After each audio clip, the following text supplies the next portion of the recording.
Miigwech Squamish First Nation, Musqueam First Nation, Tsleil-Waututh First Nation, Kabagitne Ekoma Kitakin, the Anishinaabe Tabshkoa Kinamagayak. In my language, I just want to acknowledge the lands that we conduct this work today. I mean, these are pretty important pieces and information that are being shared, and I feel quite honored to be among these accomplished individuals that you've seen on the screen here. Me, I'm just a simple entrepreneur. So what I've got to share with you, it is an accumulation of a lot of the business that I've learned over the last number of years, and it actually was 36 years, so it is quite a long time. My topic today is politics and business working together. So at the end of my presentation, what I hope to provide you is with ideas about what might seem obvious. But what I have discovered over the last 36 years is that in working with our people in the area of economic development, that obvious is not maybe as clear as we think. That what we think is obvious, maybe to me, may not be obvious to some of you in the room. And this became quite evident with the work that the NRT was doing throughout the province in their various workshops. So what I'd like to do is, this morning Cliff introduced the group, introduced what we were going to do, and I'm going to take just a little bit of time just to set the stage for where all of this came from. There are a number I guess it became evident to NRT through the workshops that there were a number of things that weren't understood or that were misunderstood in our communities. There are a number of First Nations who have a limited understanding about how the assertion of First Nations rights leads to economic development opportunities. Some First Nations thought that assertion of rights meant protests and costly legal battles. Although the NRT research identified that many First Nations were developing or had developed land use plans, economic development strategies, marine plans, comprehensive community plans, and consultation processes, that this did not translate into economic benefits. And it's interesting because I was just in the Kootenays yesterday, and there was two things I was asking about. One, I said, okay, well, we're here to talk about economic development, but I just want to see what your vision statement is. And they go, I think that is part of our land use plan. And I said, oh, okay, well, where's your land use plan? I think it could be in the box that's in the other room. And I said, okay, well, what drives everything that happens within your community, your decision making? Well, we sort of just ad hoc it. I says, well, how do you use your land use plan? Well, we had it done. We had another plan done as well, but we really haven't looked at it. So, good point. Some of the disconnect included things such as economic development and land and resource management activities sometimes were undertaken independent of each other. Interesting. Legal teams and political officials were pursuing assertion activities while CEOs of ECDEV corporations and ECDEV officers were seen as being responsible for economic development. So here we had the politicians going over and doing all this assertion of rights stuff, but there was no involvement with those that are in economic development. Very interesting disconnect.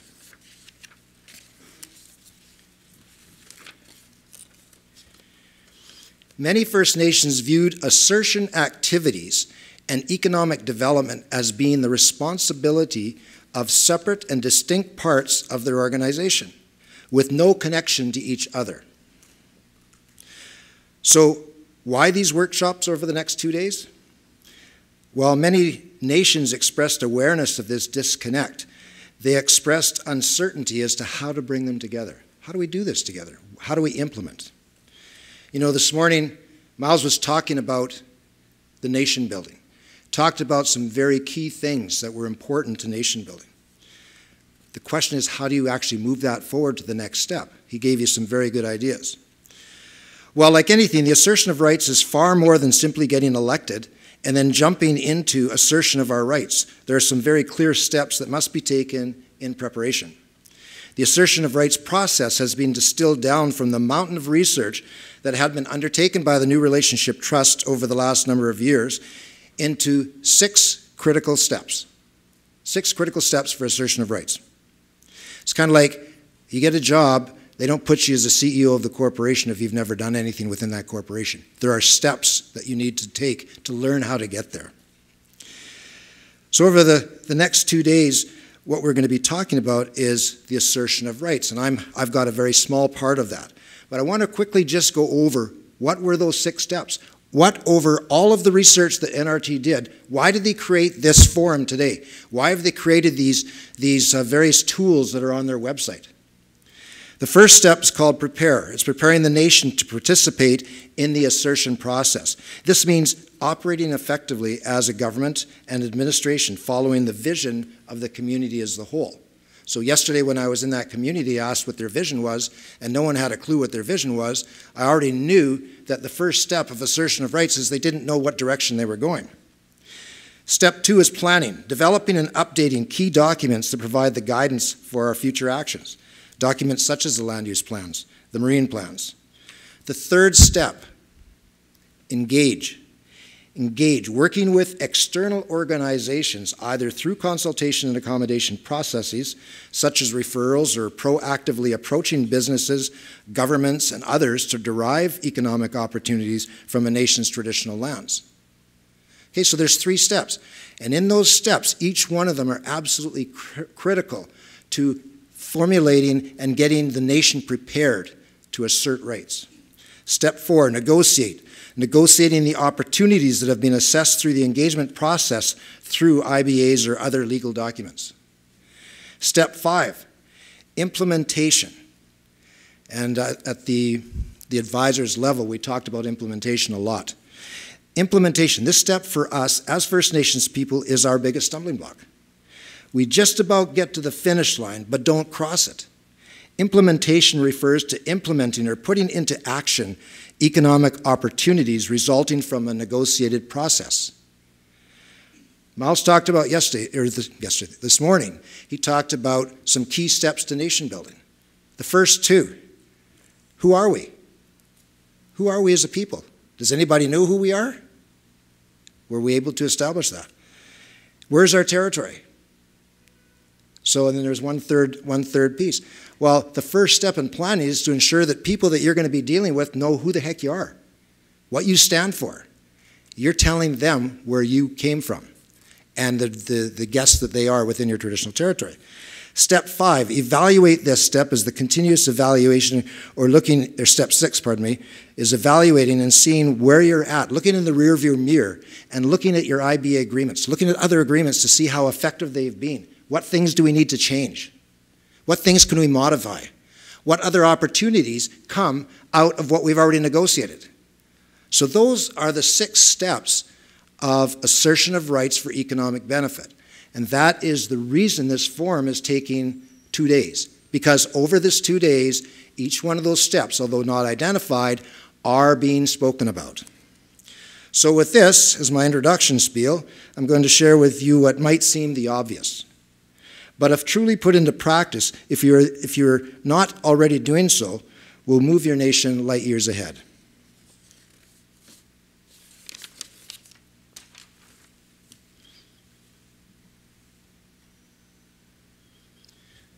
I'm sold. I forgot what the guy told me to do. Actually, I don't, but... So politics and business working together. So in order for anything to work, we got to understand where success comes from. So why do some First Nations succeed with economic development and others don't? What's the foundation?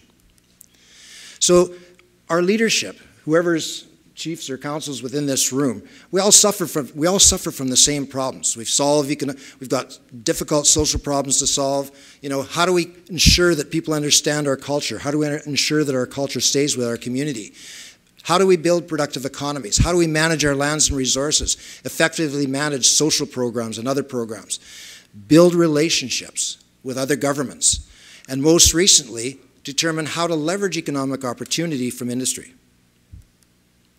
So the quandary is, well, okay, why is it that some of the nations, you look around British Columbia or in Canada, some are much more successful than others? Why is that? What have they done differently? There's going to be some of you in this room that have seen a presentation similar over the last number of years. But as I was sharing with Chance and sharing with Mike Bonshore, sometimes it's good to actually see things 5, 10, and 15 times. And every time you see it, you glean something new, something that says, oh my God, I should have thought about that. It was so obvious, but I didn't see it. So I'm showing you the obvious. So over the history, there's been 3 approaches to economic development. And the oldest one was called the jobs and income generation, or in the original slide deck, there was a jobs and income approach to economic development. The second approach, which emerged over the last number of 20 years, was called strong and effective leadership governance. And what Miles was talking about was nation building. This was also called, the second approach was called nation building. And the third approach, which really no one's heard about because I just made it up, is a blend of the first 2, and I'm going to explain that later on. So what are the characteristics of a job and income approach? Well, it's very strategic, non-strategic, it's very short term. This is the most important point of this whole jobs and income approach. It views economic development as an economic problem. It lets others set the agenda, and it views Indigenous culture as obstacles to development. So here's what happens under this approach. Chief and council get elected, they come in, the first thing they say is they look around at each other and they go, you know what, our people want jobs. We got to generate some self-income in this thing. We got to figure out how we're going to get business going. What do you think we should do? So they go, well, let's talk about some ideas. Well, there's a gravel operation down the way, and you know what, there's a few cars that go by, so let's set up a gas station. You know, generate some ideas about how we're going to get business going. And then they say, well, geez, you know, we got nobody that we can actually hire, so we better hire ourselves a planner or an ec dev guy to help us with some of these ideas.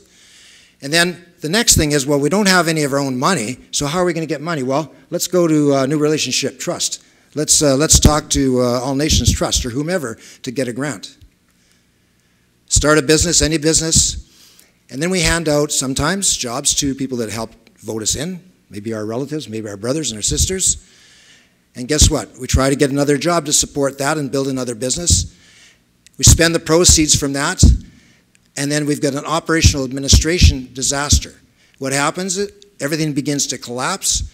You know, we blame the manager, we fire the administrator, we fire the ec dev guy. You know, who do we point the fingers at? It's really important because the visual, Arthur talked about the visual that he was presenting, and I'm presenting this visual because it's important to understand that when we only focus on economic development, this is what we end up with, and has been proven time and time again.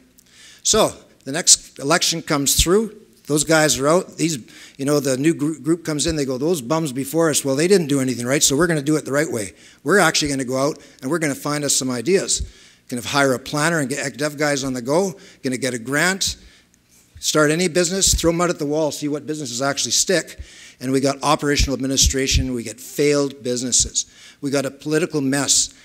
Outside perceptions of incompetence and chaos, that's a big one.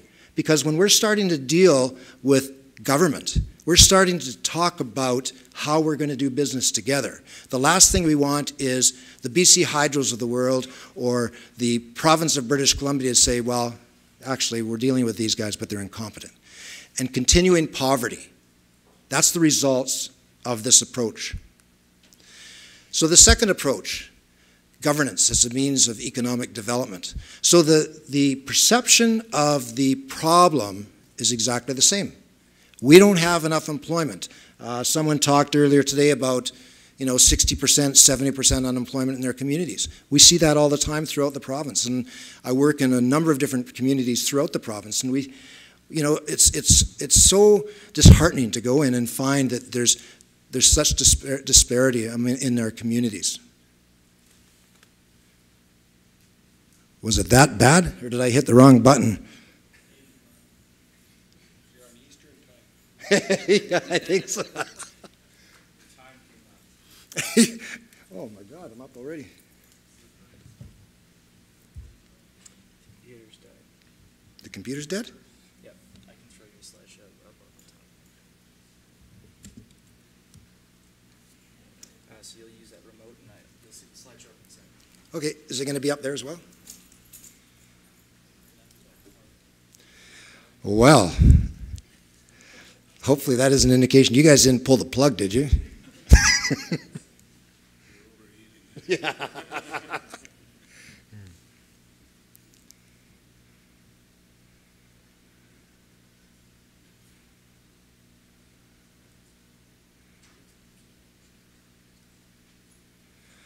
I'll share a quick story with you while he's getting my presentation up. I was in a real remote community way up in the north, and it was, similar to what I was just describing about very high unemployment, very few opportunities. And so I'd said to Chief and Counsel, I'm really interested in meeting some of your entrepreneurs in the community. And so they said, well, you take that room over there, and whoever shows up, shows up. And so I'm waiting, and no one shows up. And finally, this guy rolls in a wheelchair. And he made a great big smile on his face, young guy. And he says, hi, I'm so-and-so. I can't remember his name now. And I said, what do you do? He says, I run a construction company. I says, wow. I says, how long you been in the chair? He goes, all my life. I says, really? I said, what did you do to start a construction company? He goes, well, he says, the band said they needed a ditch dug. He says, so I hired my cousin, and I watched him dig the ditch, and then I got paid. So that was my first day. And I go, really? I says, well, what happened after that? He says, well, they needed a couple ditches, so I rented a backhoe, and I started the backhoe operation, and finished that job and got paid. I said, fantastic. He says, yeah. I says, I got only a grade 9 education. He says, but I got a mind for business. I go, yeah, I can see that. He says, well, thinking, well, I'll just ask him how big his business is. I says, what's your sort of gross revenue that you do per year? He says, I do between $10 and $12 million a year. I go, $10 and $12 million a year in construction. He goes, yeah, absolutely. And I says, well, I heard that All Nations Trust and New Relationship Trust has got some funds. Do you need funds? And he goes, I don't use banks, I fund myself. And I go, really? And so I've used that example with entrepreneurs that say, well, they've got all these things against them. Well, here's a guy in a wheelchair that started a $10 to $12 million construction company from nothing. And I thought, what a great example of entrepreneurship. So there's, I think, what was her name that was here? She's dealing with entrepreneurship. And so I'm sorry that she's not here to hear that little story. Anyways, to continue. So has anybody got any ideas? You hire a planner, get a grant. This is a new chief and counsel that's doing it. Start a business, any business, hand out jobs to the supporters, try to get another grant, start a business, spend the proceeds, operational administration. Same thing happens. It's a very, very bad cycle of going around and around and around and doing the same thing over and over and over. That's a problem. So, he brought me back to got to get to the right part. Okay, so now back to what is nation building, should we call it, or governance as a means to economic development. The perception of jobs is the same.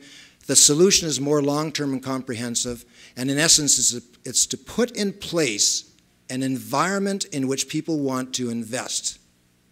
So the key to this approach, this is really important. Effective governance, the principal responsibility for effective governance is not the ECDEV officer or band manager, it is the nation's leadership who focus their attention on establishing the institutions or foundations, policies, plans necessary for sustained economic development. So, Miles was talking this morning about nation building.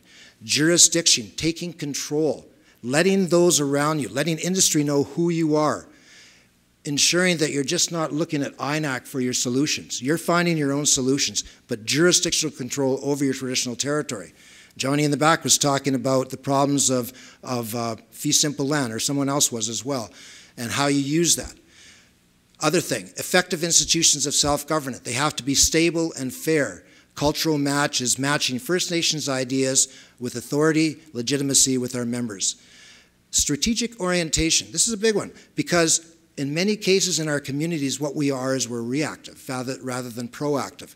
So strategic thinking and making decisions in advance allows us to get into good, strong operations, good economic operations and businesses. And leadership can share and live the nation's vision and encourage change. So the role of leaders, Notice we haven't talked about economic development. The roles of leaders in fostering economic development activity is they create or they destroy a climate in which development can take place. Leadership sets a vision or not of where the nation is headed. So in talking to the community yesterday, if they didn't understand their own vision statement, how could they set the vision for their community? Leadership, they create or undermine institutions capable of effectively implementing a national vision. Leaders, they respect or abuse rules of the game by which members must play, and they send messages that investors will or will not be treated fairly, regardless of who they voted for or who their relatives are. Investors are people that are the counselors, they're the chiefs, they're the administrative people that work for you, they're the ECDEV officers, they're the CEOs of the development corporations. Those are the investors. The other investors are your partners and your businesses. Leaders eliminate or introduce obstacles to development. So what we're talking about here is nothing to do with economic development. We're talking about establishing a very strong governance, which is what Miles was talking about. When you set your governance in place, whether it be through your own administration, whether it be through a sovereign document that you present to anyone who's walking into your territory, that is looking at taking control over your destiny, jurisdictional control. So building First Nations economies with strong governance means jurisdictional control, taking control, letting people know who you are, not allowing the INACs of the world or Western diversifications of the world guide your economic development. I was in another community that's very close to where I live, and they were talking about their water issues. And they said, you know, we can only do this because the infrastructure program in INAC's only going to allow us to put a 1-inch or 2-inch pipe into our community. I go, when are we going to start thinking outside the box? How can we do what you need to get done? Let's figure out what you need to get done, and let's figure out the ways of doing it, and then leverage whatever we can from INAC to do the balance. Take control. Capable and appropriate governing institutions. That's administratively. What are you doing? Strategic thinking. Public-spirited leadership means involving your community in some of the decision-making processes. Not all, but helping to guide the overarching rules and regulations, policies that they want to see in place in your land use plans, in your marine plans, in your economic development strategies.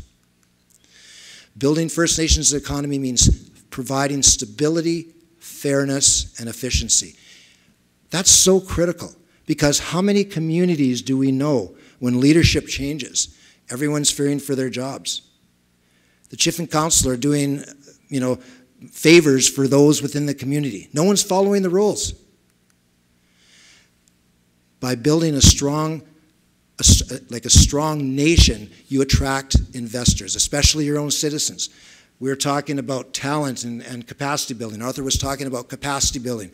In order to keep capacity within our communities, we need to be able to retain the talent, but they're only going to stay if we give them a secure place where they can operate. Gain respect and trust from both outsiders and citizens. So, out of all of that, we never talked about economic development at all, did we? Nothing about economic development. What we talked about is building the structure under which, or an environment through which economic development will survive. It does not matter how good your ideas are. If you do not have a strong governance structure in place to support whatever economic opportunities are out there, they will fail.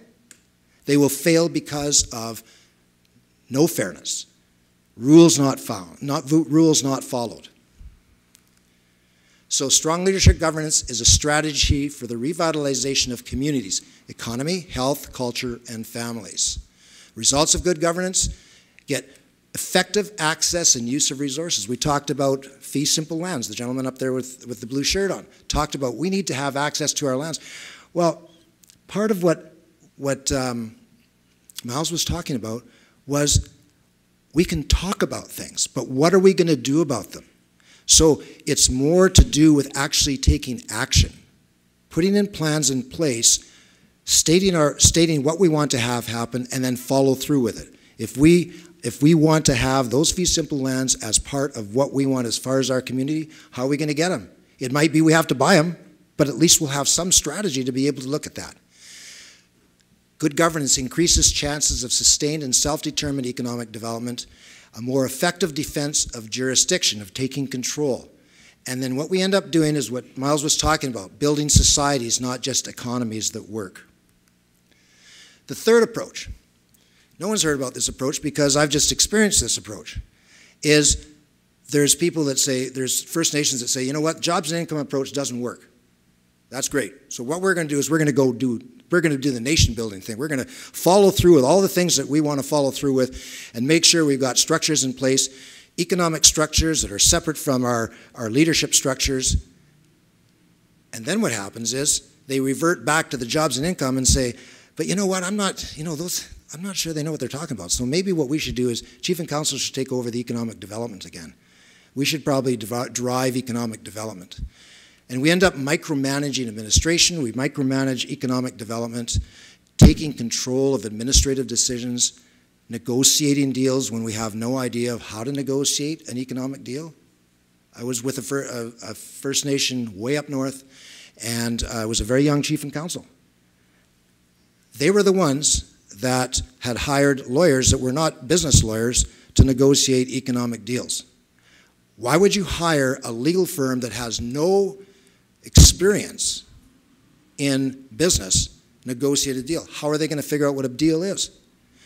So it's the reversion back to the old way of thinking, right? When things aren't working, well, let's just go back to the old way because that obviously isn't working, that new nation building thing isn't working. Well, we had a good example of why it does work. What Miles shared this morning, you know what? Stick with what we know does work through lessons learned, best practices. Because sometimes what we do is ignore best practices. We ignore the lessons that other First Nations bring forward, and we can learn a lot from each other. And when we're talking about shared territories and start trying to work together, there's some very, very good lessons learned in that area. So an effective business model supported by solid governance. Solid leadership governance, foundation for successful economic development, key to success, effectively separating business governance from First Nations leadership governance. So now we're talking a little bit more about what I'm supposed to be talking about, which is how does the political side work with the business side. Understanding the synergies, the 1 + 1 = 5 concept of First Nations leadership working with and alongside their economic leadership. Respecting and adhering to the roles and responsibilities of each creates synergy. So the reason I took the time in the first few slides to talk about strong governance is to really say that when you have strong governance, you do follow the rules of the game. You do set up the strategies to make good decisions. We follow our policies, we follow our procedures, and we do things in a very effective way. So the only way to get synergy between the business side and the political side is to understand what those roles and responsibilities are. Utilizing the political assertion of rights to leverage economic opportunity, and knowing, this is really important, knowing when to pass the baton to your economic corporate leadership. So what does that mean? Well, that means that when leadership is out there and they're leveraging case law to take advantage of economic opportunities, that case law says, guess what? Industry needs to provide consultation and accommodation. But as I shared with you about the community earlier, where we had lawyers or even just the leadership negotiating deals when the chief was 20 years old. Did she have a lot of experience in negotiating business deals? I don't think so. So to pass the baton to your corporate arm, you work hand in hand. So the outcome of not effectively aligning clear governance structure relationships between First Nations leadership and economic leadership is called mixing business with politics. It's like drinking and driving. It can kill you, and it will kill you every time. The key ingredients of how politics and business work together, well, leadership that have established strong institutional structures. You know those structures that didn't look like they were toppling over? Those are the strong institutional structures that I'm talking about, whereby everyone follows one set of rules, policies, and procedures. Secondly, a separate business entity has been established as a corporation or limited partnership with qualified board of directors, not leadership. And yes, I know, there are some communities within the province that have effective board of directors where their leadership are on the board of directors. But remember, those leaders have been in power for a long, long time, already established who they are with the business community. Third, leadership and the business arm understand their respective roles and responsibilities. The role of leadership in economic development. Leadership sets the overall vision, there's that word vision again, for economic development based on the direction of the community as provided through the comprehensive community plan, the land use plan, and the strategic economic development plan, or what other action plans there might be in place. They set the vision, accept overarching responsibilities for economic development on behalf of the nation.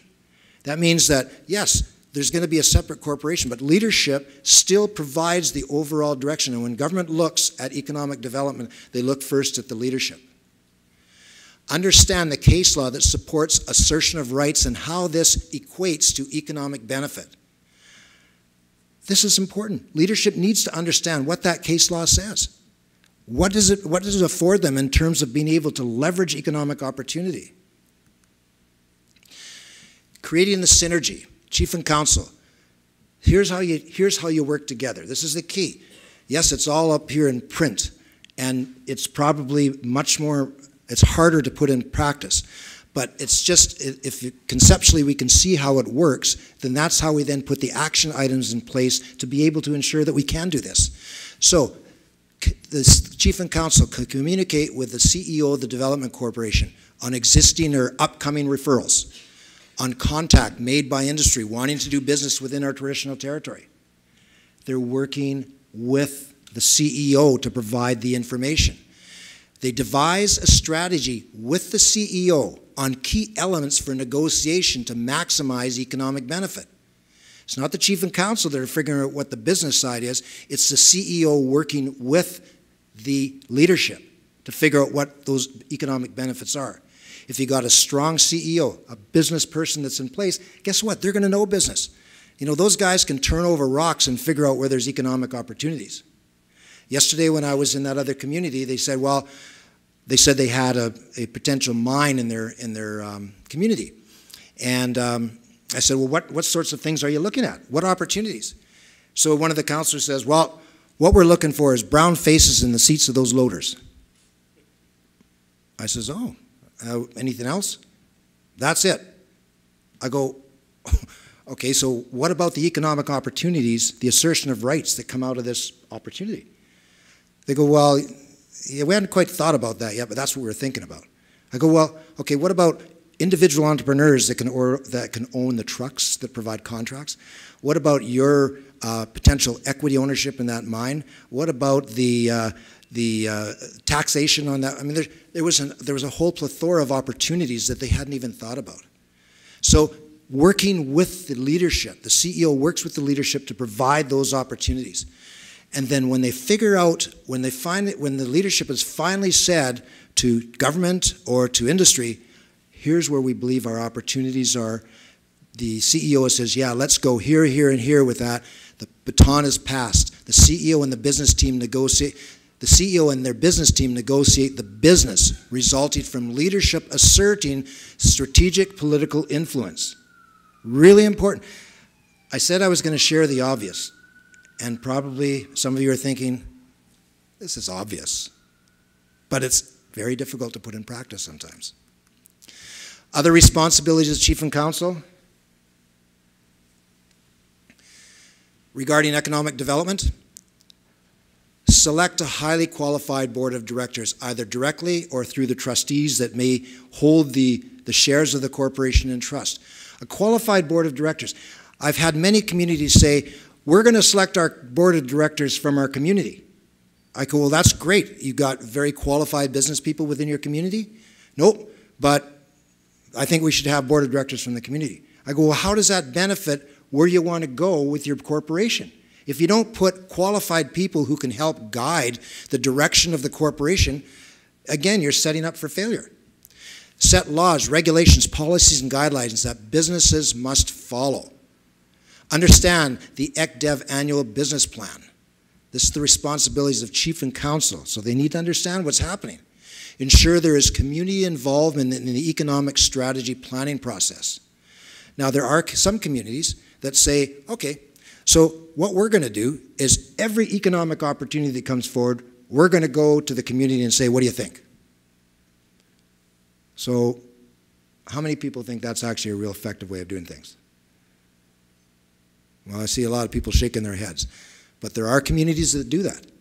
So if the community gives the overarching guidelines through which economic development can happen, that then provides the mandate for the development corporation to move forward and make economic development decisions, business decisions.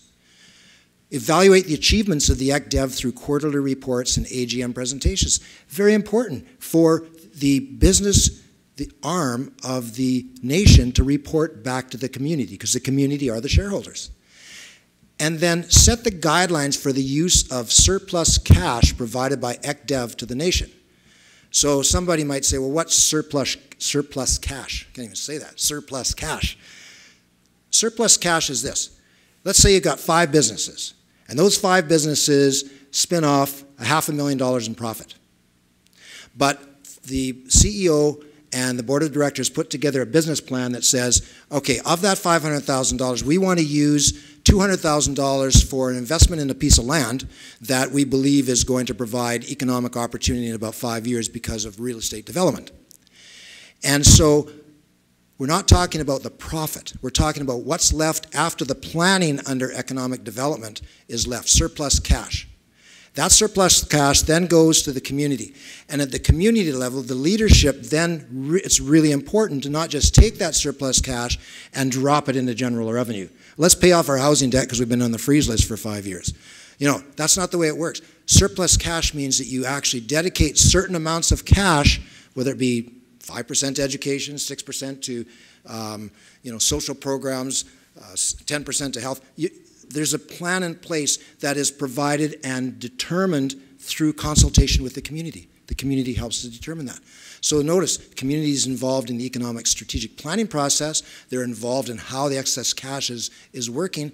And if that's a policy that's in place, guess what? The community then believes and feels that their leadership is providing solid leadership. There's nothing being hidden. It's all transparent. And so that all is part of what Miles was talking about, is nation building. Ensuring that you've got solid pieces in place where everyone feels safe, everyone feels valued. And when people feel valued, they don't feel disvalued and say, let's kick those bums out next time. Or maybe they'll say, when there's a vote to come and say we want to go to a 4-year term, they're going to say, yeah, let's do it. You know, who knows? Responsibility of the ECDEV board of directors and the CEO. Ensure that their strategic direction of the corporation aligned with core community values. So what are the core community values?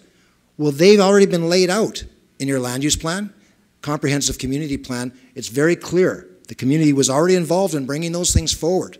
So the board of directors need to be aware of what those are. The CEO needs to know what they are. So they're making decisions based on that.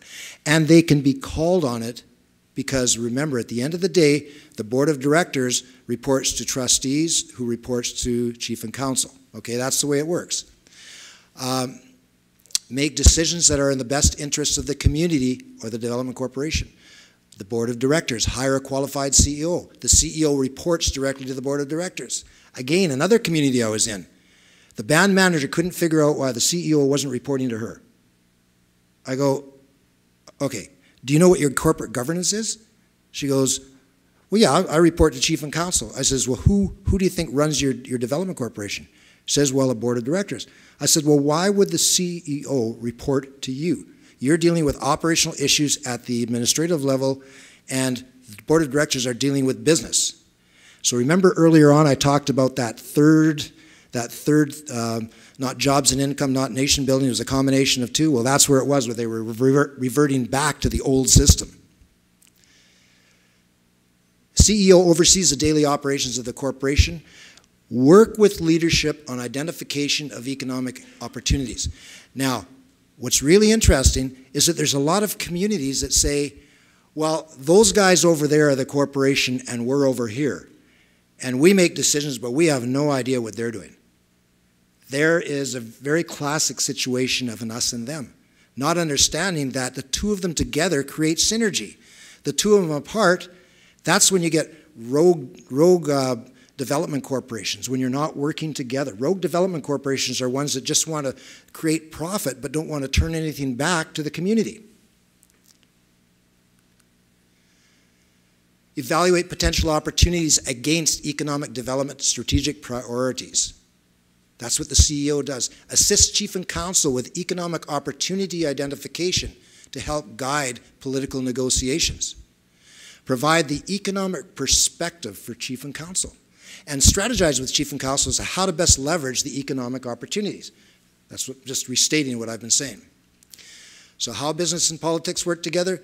Leadership establishes a foundation of institutional governance, those squares that kept piling on top of each other that could never topple over. Establish an economic structure with separate governance. And Chief and Council and ECDEF first and foremost understand that politics and business are not us and them, but are we. In other words, if you look at a real big canoe, there's the Chief and Council on one side paddling, and on the other side of that canoe, and they're both in it, all in it, is the board of directors and the development corporation. When you get those two paddling together in the same direction, you can achieve great things. When you got somebody paddling in the wrong direction and half of them climbing out of the canoe, it doesn't work. And that's why it's really important to have strong governance in place before you look at economic development. Thank you. That was fast.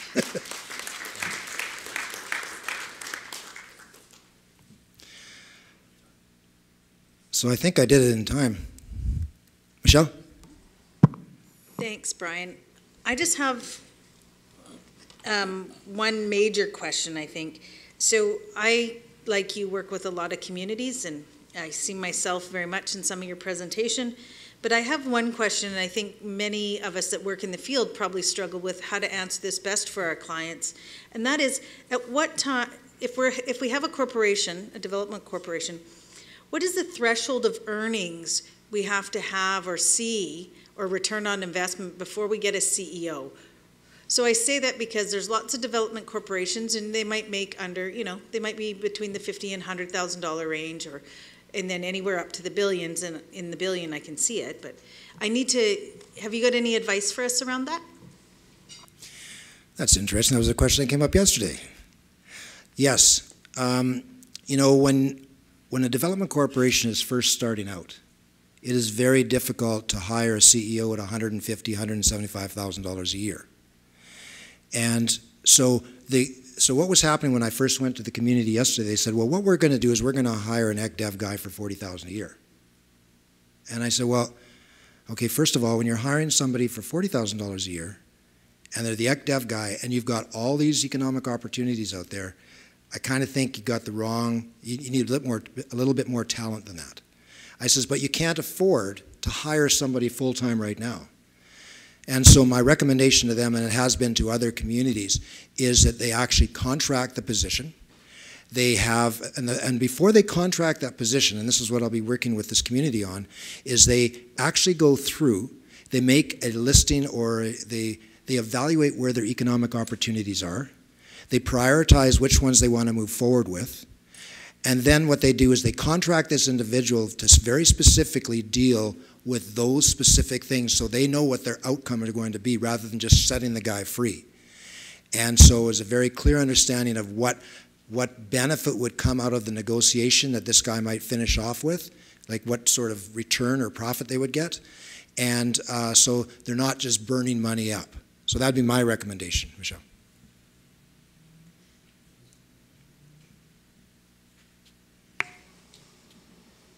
Yes, sir.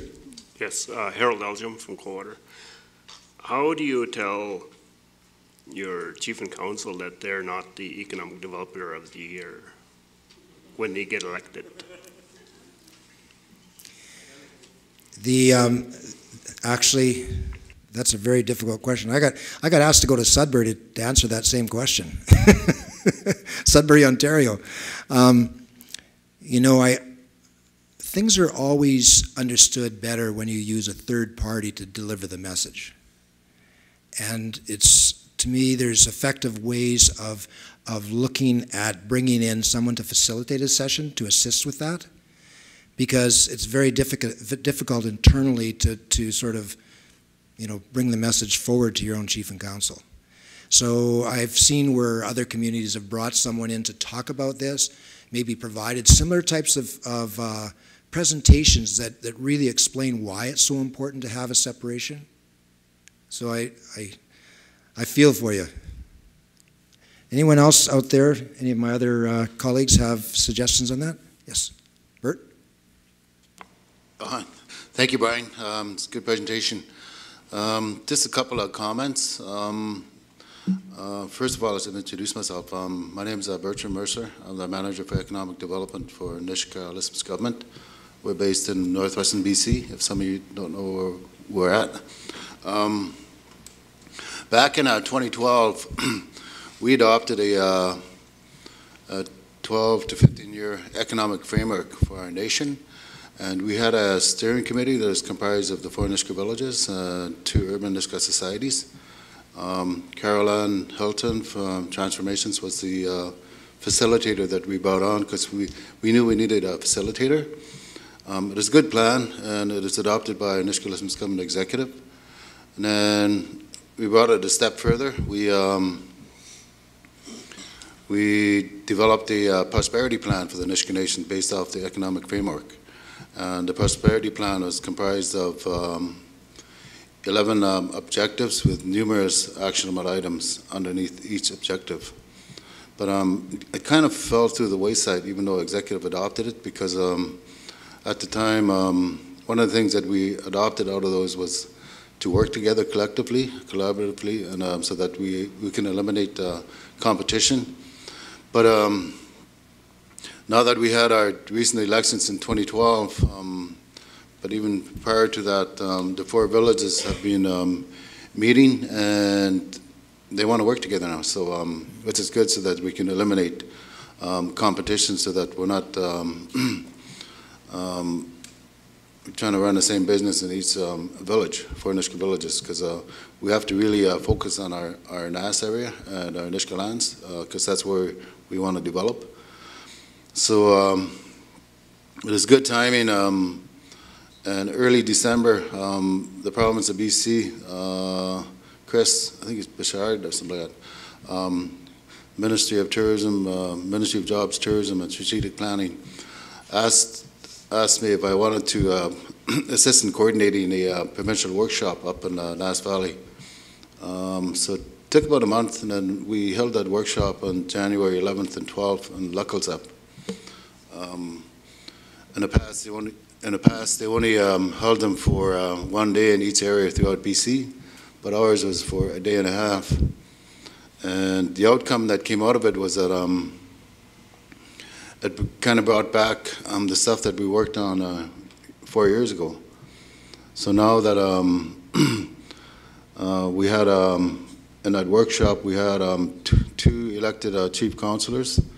We had numerous elected councillors from each village.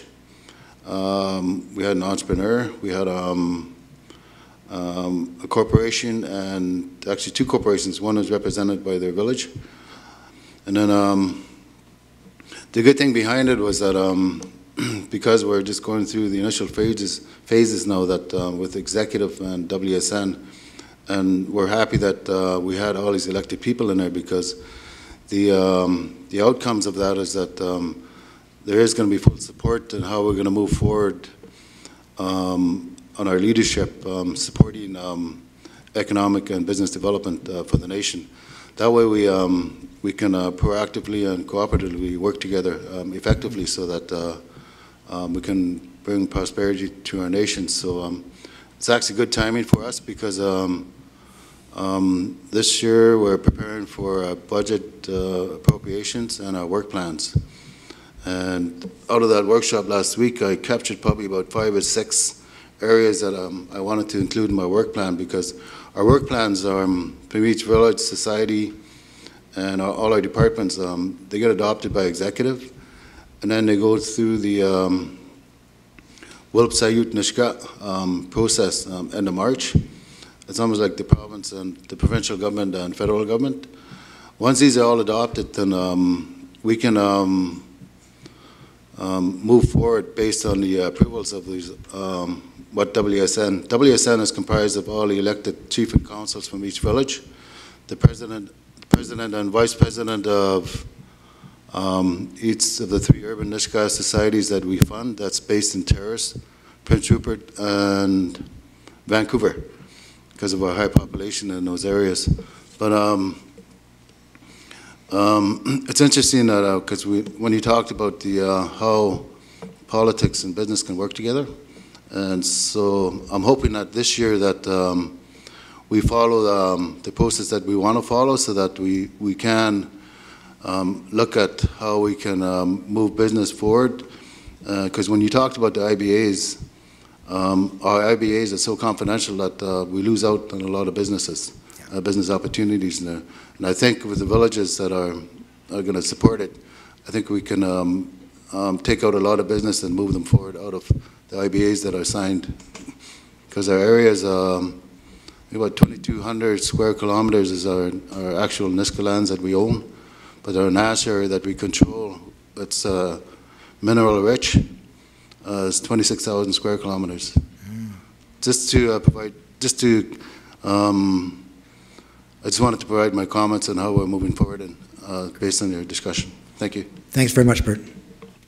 Brian, I just wanted to underline Harold's point about you know, a new chief and council coming in. It's usually after the cycle you talk about of everything falling apart, which inevitably happens. They come in, we're going to do this, and don't really have the advice to build on all this knowledge that we're talking about in this room, that Bert just talked about, that things we can learn from. And the New Relation Trust is already doing that. They have the economic development support team, most of which who are speaking over these 2 days, but I'm just trying to get feedback from you. Don't you think it'd be a good thing if the New Relationship Trust established kind of best practices of people who've wrestled with the relationship between leadership and governance and economic development corporations?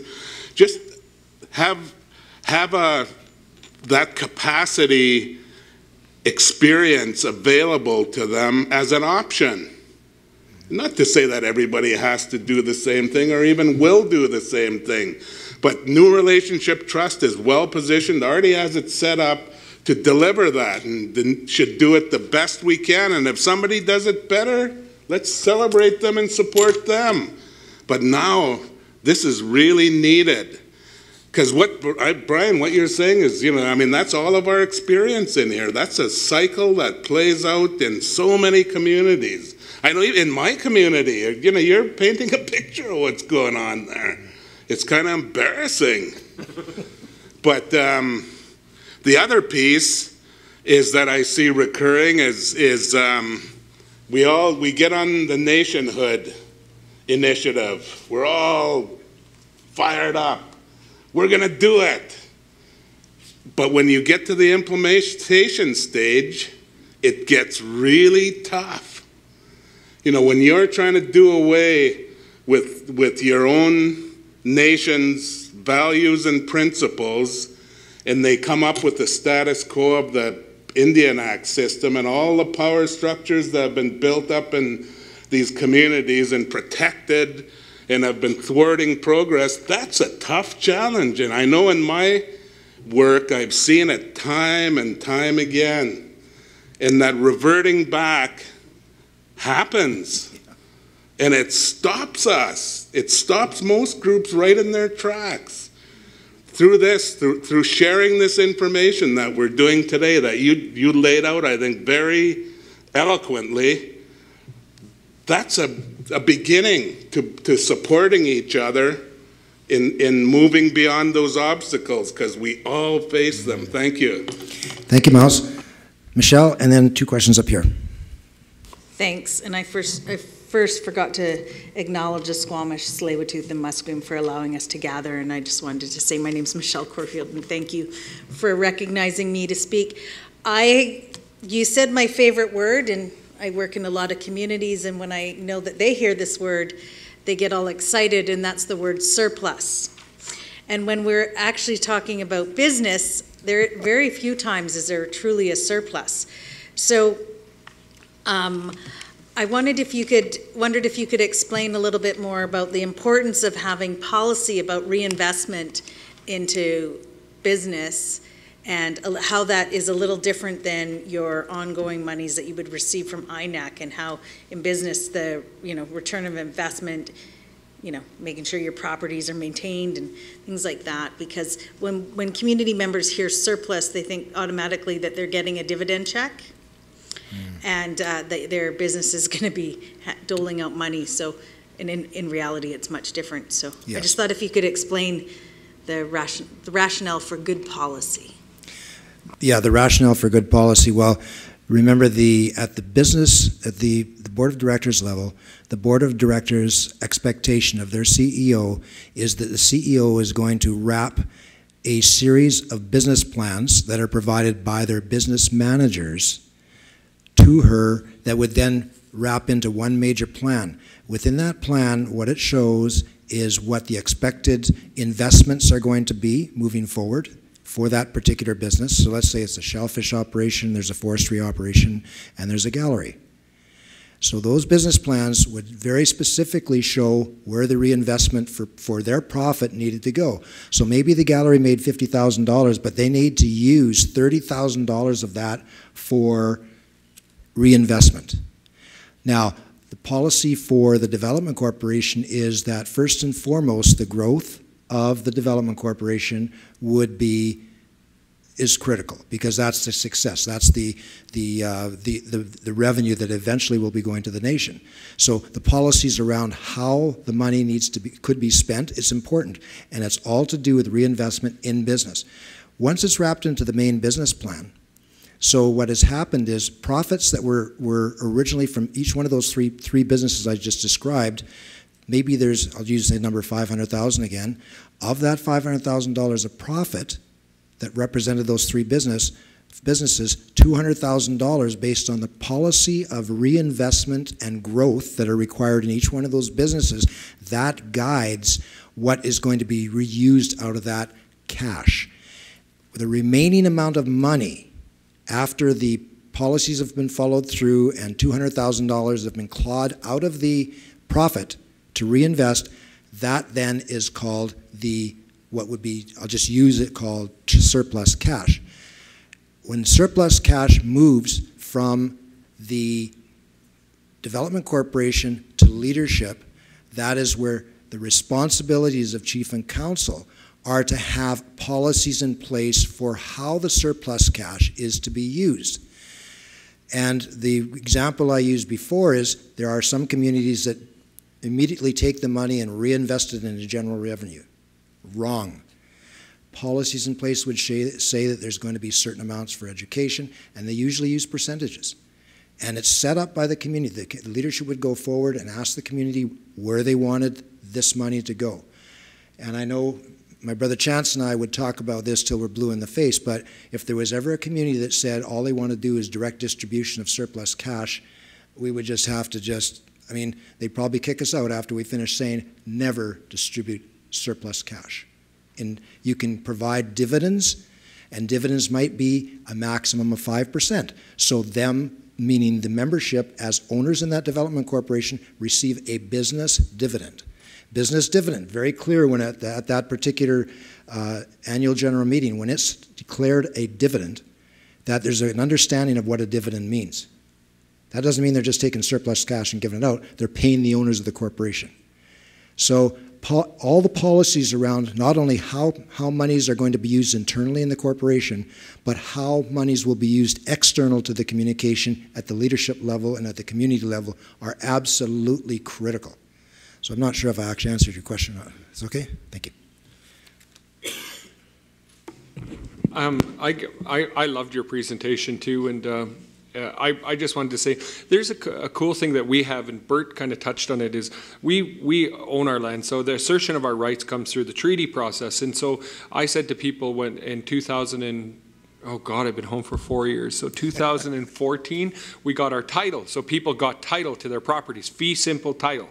And they said, well, I don't want fee simple title. I said, are you sure? You own your house. You can go to the bank and the bank will give you you could redo a loan, start a line of credit. No, white men won't do that for us. You know, they're crooked. They're going to charge me more. And then they called us back and the bank came to us and said, huh, how many more do you have? I said, 23. And almost all of them went to the bank and said, they actually gave me money because I own my house. We sold 2 houses in the last little while in our community, and the property values across the Nass have gone up 53%. Because for the first time in our history, property is being realized as having value and land having value. So from an economic development perspective, similar to the city folks, I always call them city slickers because we're from the north, like Vancouver and other individuals like the young man in the back there, they have it made really because they're in this area, right? For us, it's really difficult because we have real, like I have 660 hectares of land that are directly affiliated with the community. And so we've taken a big portion of that out and said to a company, we don't want to be involved in business. If a business comes forward from our community that wants to be involved in it, let them be involved in it, and we'll do this for them. We're going to get into land leasing, similar to Musqueam, similar to all these other groups. So we're turning around and rolling money in through all land leases, foreshore leases, all these types of things. The feds just gave them to us because they didn't want to get into an argument in the treaty over it. So they said, here, just have them, sign them, and they're all yours. So we were shocked that we got them. But it's amazing to actually see the real potential that land actually has for us, because when we sat down with a banker after this to look at fixing a sorting facility and a cedar facility, we asked the banker, and the banker said, well, what kind of assets do you have so we can start to deal with this? And the other banker looked and he goes, well, he has almost 1,000 hectares of land. Have we actually realized the value of the land that First Nations people own? And the other banker looked at him and goes, huh. So for the first time in our history, in our young history, we were sitting across from bankers and financial investors who were looking at us going, I wonder how much that actually is worth. So it's interesting to see the dynamic that you're talking about. So it's interesting to see where it's going. So I really appreciated your presentation. Thank you. I think I've got time for just one more question if there is one. Perfect. Thank you. Oh, yes, please. Sam Schooner from New Calc Nation.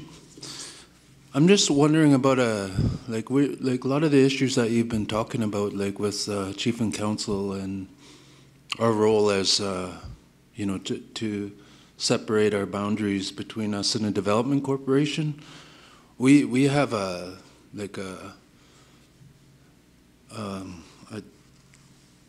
relationship between us and the development corporation, or the directors of the development corporation, are really, really strained at the moment. And I'm just wondering if you would have like some kind of communication strategy that the development corporation can use, because I see a lot of the goods in what you have said, but it's not working right now for us, and we don't want to go in there and do like a hostile takeover kind of thing, but the communication isn't there, and if there's a communication strategy that you have that might be useful to us, I'd like to bring it back to the table. Thanks. If I was going to offer any strategy, it would be that if you go back to your core documentation of your land use, your sovereign documents that you have, and bringing those key points forward that were provided by the community, bringing your leadership, your board of directors from your development corporation together with your political leadership, and beginning to talk about the reasons why a development corporation is in place. The reason why rogue development corporations take off and strained relationships happen is when the development corporation forgets why they're actually in place. And so, you know, like it's funny because stating the obvious, I was stating the obvious, I know it sounds really weird when I'm about to say, but really just bringing in someone, a third party, to help facilitate the communication and bringing forward the real values of the community and really talking about it and having someone help. It's almost like a marriage counselor or something, I guess, in a way. But that's what I would recommend, because there's no other place to start. Unless you communicate, taking a hostile takeover, you're actually going probably backwards in terms of stepping up where your economic development. There's a loss of trust at the community level. There's a loss of trust at your staffing within your board of directors. So that's what I would suggest. I'd like to thank you very much for your attention. It was really an honor to share what all of us in those advisory groups practice each and every day, so thank you.